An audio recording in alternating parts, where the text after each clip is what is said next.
Time to talk winners and losers with our financial expert, Rob Black, joining us as the markets are on a winning streak this morning. What's going on, Rob? A little bit of seesaw action.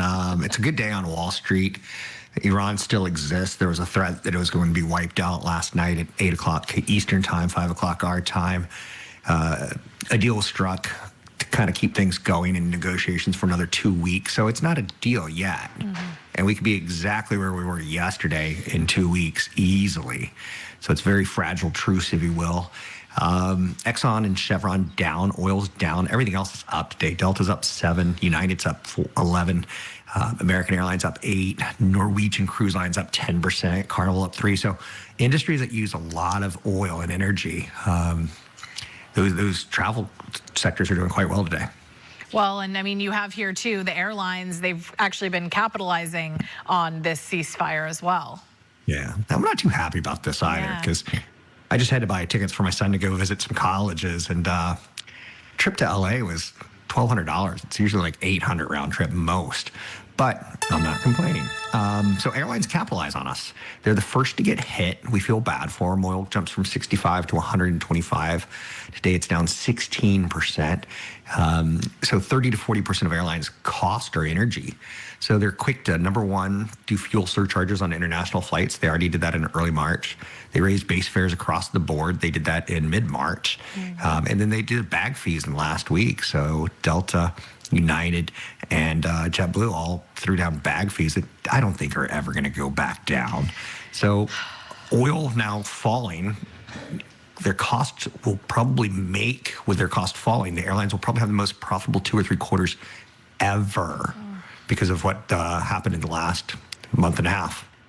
So you don't see bag fees being clawed back, but do you see the price for regular, your average flights going back down? It'll drift down, but a lot like gasoline, it shoots up like a rocket, falls like a feather. So maybe we'll be back to normal fares by the end of summer. Maybe. And again, this is far from over, so very speculative in my nature at this point in time. Fingers crossed. If you're not flying, you might be driving, and you've got that used car prices are actually up by quite a bit. Yeah, people are worried about their jobs. Tariffs are impacting new car prices, Iran. So used cars, people are flocking to them. Their costs are up 6.2%. The average new car runs roughly $50,000, about $49,100. And a used car runs about $25,287. So not great news. Again, that's very inflationary. Anything over 3% when I talk about prices increasing, that's very inflationary, up 6.2%. Wow, okay. Another thing that's gone up is the cost of prom. I find this so interesting. Kids are about to get ready to go to their junior and senior proms, and they're going to be, their parents, I should say, are going to be paying quite a bit more. About 40 years ago, I was going to prom right about now, and it wasn't this much money, that's for sure. It's not just a dance. It's a full-on financial commitment now. A lot of sticker price for parents. The average spend per student is between $800 and $1,500. I think that's more around $200. The average female spends way more because of the dress. She'll spend $1,000 to $1,200 total. The average male will spend $500 to $1,000, $500 to $700. I'm sorry. The outfit, which is shoe, dresses, tucks, alterations, $300 to $800.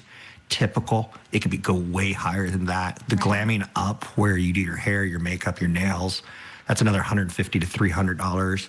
The ticket for the prom itself is $60 to $150. Right. We haven't even talked dinner, limo, and flowers yet. That can add another $100 to $250 or more. Jeez. So it's pretty crazy. Now there's also, this wasn't around when I was there, promposals. Yes, those promposals. You have to get paid. You got to get props, flowers, and signs, and that can run another $40 to $200. And get this, Noelle, now they're doing mini fashion shoots. They'll hire a photographer for mini sessions, and that's pre-promming. Gosh. So pre-promming. We did not have professional photographers when I was going to prom. It was just mom with a digital camera. So let's maybe. My mom might have been with a Polaroid. I'm older than you. Yeah. Well, Rob, always a pleasure. Check out all of his details there on the bottom of your screen if you've got any questions or want to chat with him.